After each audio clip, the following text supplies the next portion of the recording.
Ekisooka fe abamu twali tukisuubira nga twakirinda dda kyova olaba twabasooka nomanyi enkima gyekoma okulinnya omuti gyekoma okunama ekibadde olwaleero mu NRM caucus fe abasobodde okufuna ag'omunda abalina ttiimu gye tukolagana naye ate tukyali nayo egenda okulwanyisa ekintu kino ne ku floor ya parliament ne mu komiti baabasose ne babaklasitaringa ababaka b'NRM nga baayise babakwasiza abantu 10 omuntu omu mu kujja mu lukiiko luno badde tebamanyi kibaleese era kibagwiriddeko awo nga babagamba nti tugenda kuwa magezi ne agende mu parliament aleete ekiteeso ekijja emyaka gya president gyakumawo okwesimba 75 mu amendment nga private members bill.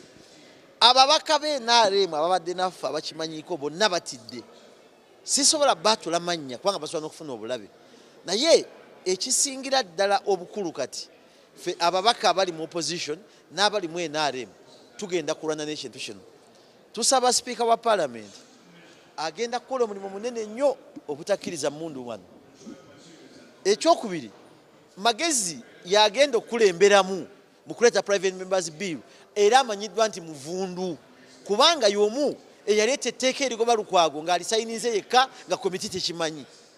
N'olwekyo kaakati eno essaawa ey'okutubika etuuse nti Ssewungu yafudde kubanga tugenda kuddayo mu bantu mwenna abantu abalonda ababaka ba parliament naddala b'e Bushenyi abalonda Honorable Magezi Kakooza ye yavunda tali ku mapu ya kibuga yaggwawo oyo ne bwajja kubanga yayagala n'akitabula emyaka 7 ne bigaana. Mwenna mutandika abantu bwenna wabweru tubeegayiridde mutandika okubira ababaka bammwe amasimu mubagambe todda ku kyalo kuno Buganda tugenda gyetooloola. Mwami Museveni yalina dda okutunnyonnyola nti alina kusiibula era byabadde akola byonna bibadde byakubika eby'ettaka nga ddiryo yaki ya myaka kyova olaba yabadde Masaka ku leediyo yawoza nti baddiipi tuli balimba naye nga yasinga okulimba. Kino tugenda kufa nakyo. Teri muntu agenda kubeera safe mubaka wa parliament ng'ayise ekintu kino tekigenda kuwagirwa tugenda kigaana tugenda kufa nakyo era tetujja kukiza. Mwami Museveni alina okuwumula ku myaka 75 ne baba tusingo abavuddeyo abanyiize abatategedde kibaddewo bwe mbakubira bagambye nabo NRM bagitidde bakooye balabye ba mafia Minister of Mwesige Kakooza Magezi bakuta ababaka. Lwaki Mwami Museveni tajja n'abeegambira ayita bbali kubanga amanyi nti agenda kusiruwaza abantu bano tubagamba ababaka balina okusigaza obwongo kakati guno naye agenda mu bimu atyayo mujje mumubuuza agenda kuwagira ki ekyo tugenda kufa nakyo. Nze ekyomukisa omulungi mbyobufuzi mukazi wange namugamba wenfiira wiiki 2 babyolumbe afune bba omulala amutwale. Tugenda kulwana n'ekintu kino tetugenda kussa mukono tujja genda mu komiti fenna era ngenda ku side of opposition na fenna. You can say they are pulling me now.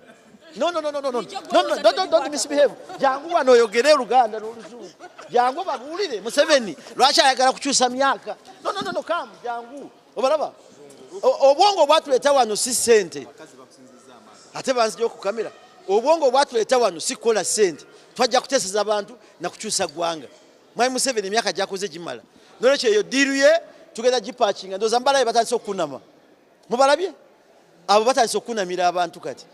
So we are tutandise okulaba emisege egigenda okufiira wano ono owerwengo tayogera nkuwadde Oluzungu mundaawo ne ku kamera lumwe wano tajaddogera ate asika Ssewungu ono owerwengo ono ali ku masa yakavuma wano.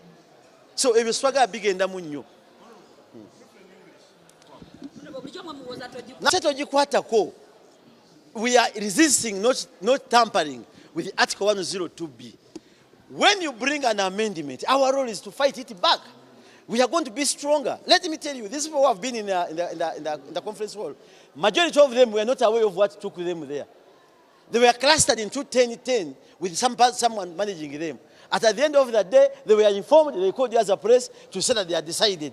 Majority of them are disappointed, they are desperate, they are saying they have never seen what NRM is doing. What next? What next is tojikwatako. You've seen these people who are here for the sake of money and payments. They have been pulling mail from the cameras. That is very foolish of them. You ask this lady from Rengo. She cannot express herself here on camera in English. because she's here at the mercy of Kavuma. Such a person, you expect what she will do. But we are going to convince all NRM members of parliament, those we think that are still having value. You cannot tell him that Magezi, the honorable member from Bushenyi, is leading this, and I get surprised. He's among those. He's the one who went for the local government report and signed it alone with the Florence King. But we beat it hands down up to the end of the day. Now he's using another method. They have the numbers here. Don't worry about numbers. Numbers can come, but value remains there. And I'm saying that because of numbers, I'm asking all the people out down there from Kabarole, these cameras go everywhere. Start ringing your members of parliament, warning them that Museveni's time has come to the end. He tried with the bishops, it failed. Because we saw the paper they were using to change. It was a pick-fire paper, which a company started around 1995 and was changing it in 1948. All that evidence, we had got it. Now it's running to MPs. And the money is going to saturate. We shall tell you those who have got it. What did you tell your wife? So I have already told my wife, for me, I cannot support and I will fight Museveni because I'm not here because of money. I can leave this place with value. I told her, yeah, we are going to fight.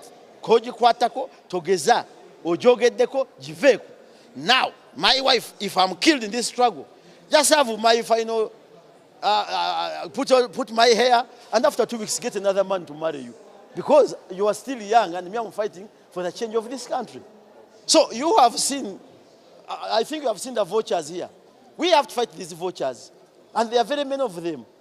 So that one we are going to fight, and I'm happy that the NRM members have rang us and they have told us how it has happened, and we are aware of what has taken place, and they are not going to support it.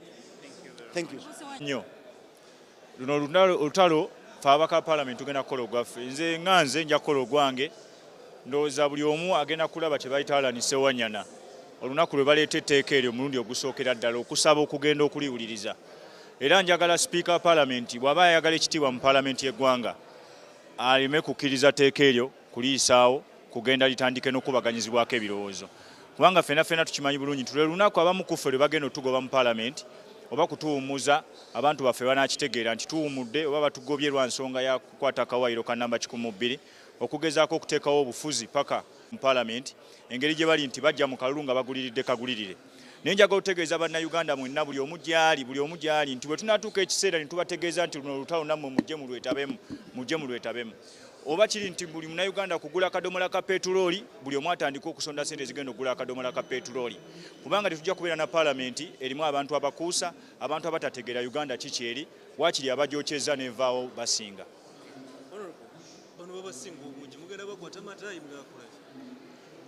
Bingi bye tusobola okukola. Kubanga nze nkubuulidde nti etteeka eryo si ffeffeka abaka ba Parliament abatalyagala. Naye ne Uganda yonna teryagala. Nabo bennyini singa tebabawadde ssente baali badde tebasobola kuwagira kintu kya kukyusa myaka 75. So kitegeeza nabo tebakikola ku lwa kwagala wabula lwa bwavu n'okwagala ennyo ssente. So y'ensonga lwaki olaba ntugenda kukozesa buli kakodyo konna akamu ku bukodyo kwagezaako okutegeeza bannayuganda mwenna nti bwe tunaba tulwana mu Parliament olutalo olw'amaanyi nammwe mutuyambe ebweru wa Parliament mulwanire olutalo olw'amaanyi. Buli omu amaanyi ge g'olina ogakozese okulaba nga etteeka lino terikyusibwa tusobole okulaba ku bukulembeze bwa pulezidenti omupya nga mumwerondedde nga Uganda ekiza obukulembeze mu ngeri ennungi. Tulabye nga babakubye Sumagiza mbadde mubeetegekedde ku kino kye bakoze leero. Bagenze mu kibiina kyabwe ne bateesa ebintu ne bagamba kibiina kyabwe basazeewo ng'ekibiina. Ekyo tolina kyoyinza kikolera kubanga singa bakiyisiza ku Parliament ku floor ya Parliament waligambye batuyisiza mu Sumagiza. Ne bagenze ku floor ya Parliament bagenze mu kokasi yabwe NRM ne basalawo kye baagala nga bba NRM. Ate eddembe balirina.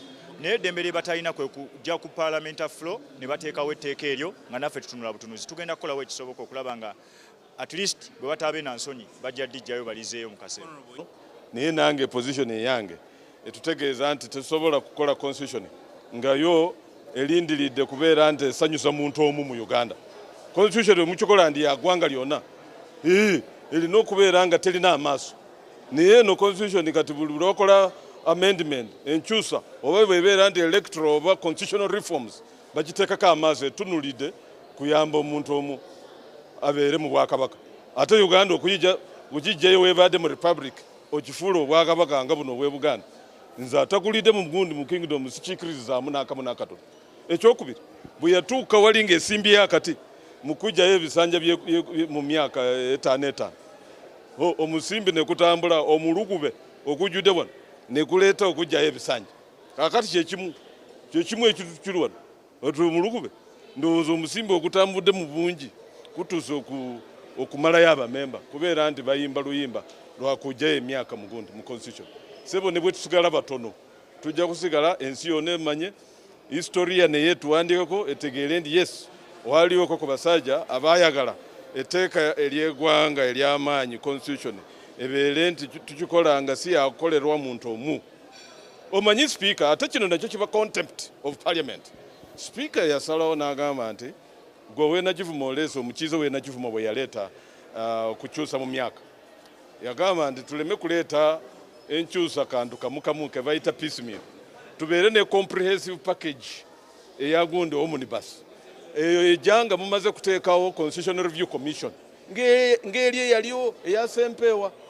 sebo ebyo tebinaakolewa kino kati bakireeta ate ekineewuunyisa n'abaminisita abatabeerangawo mugundi kulinnya wano mu plenary nabo babaddewo n'oli aneewuunyiza ennyo gwe bamestakinga kubeera stranger wano mu house oyo yareplacinga professor Bugenya wano gundani kalabuzi aneewuunyiza yasinze kubeera gundi active nnyo mugundi mu lukungaana luno neneewuunya nti ate olulabye baminisita nenekengera Ismail Terrat nemanya nti wano wandibaawo ekikyamu era kutuukirizanga kyekikyamu era nze nekandaze nenfulumamu nsoose kuteekayo emikono emirundi egi enanga ate wali ampa banekengera nga wali ampa omukono kwekandaka nenfulumamu naye kiri nti Uganda yonna ejja kutegeera baani ababaka abali awo kuba nti eggwanga tulisuule busuuzi ku lwa ssente n'emirimu egiweebwa